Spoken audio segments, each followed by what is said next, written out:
पतिं सुरगुरुं वन्दे जगत्कारणं वन्दे पन्नगभूषणं मृगधरं वन्दे पशूनां पतिं वन्दे सूर्यशशाङ्कवहिनयनं वन्दे मुकुन्दप्रियं वन्दे भक्तजनाश्रयं च वरदं वन्दे शिवं शङ्करम् ॐ मृत्युञ्जयाय रुद्राय नीलकण्ठाय शम्भवे अमृतेशाय शर्वाय महादेवाय ते नमः।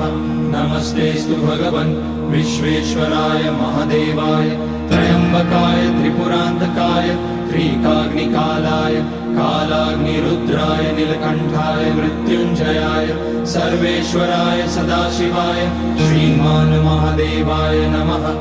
ॐ नमः शम्भवाय च मयोभवाय च नमः शङ्कराय च मयस्कराय च